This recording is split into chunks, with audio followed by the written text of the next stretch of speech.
জলপাইগুড়ি শহরের ৫ নম্বর ওয়ার্ডের সমাজপাড়া এলাকায় ১৪ই জানুয়ারি গভীর রাতে গুলি চলার ঘটনায় চাঞ্চল্য। রাস্তার ধারে দাঁড়িয়ে থাকা একটি গাড়ি ও একটি আবাসনের জানলায় গুলির চিহ্ন পাওয়া গিয়েছে।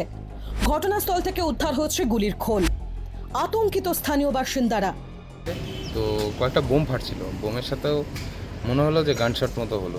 তো যখন বাইরে আসলাম, একটা বাড়িতে আওয়াজ হয়েছিল, তো বাইরে আসলাম, তো বাইরে এসে দেখি যে কাঁচের মধ্যে স্পট পড়ে আছে।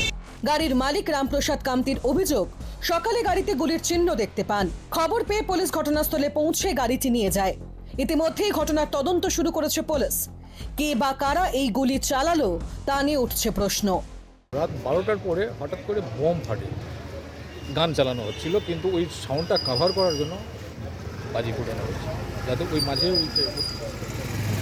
তারপর হচ্ছে সকালবেলায় উঠার পরে আমি এসে দেখি ওখানে একটা ফুটো হয়ে আছে। ঘটনাস্থল পরিদর্শন করেন জলপাইগুড়ি পুরসভার চেয়ারম্যান সৈকত চট্টোপাধ্যায়। রাত্রি 12টা থেকে 12:20-র মধ্যে এই শ্যুট আউট, এবং সেই সময় প্রচণ্ড বোম ফাটছিল।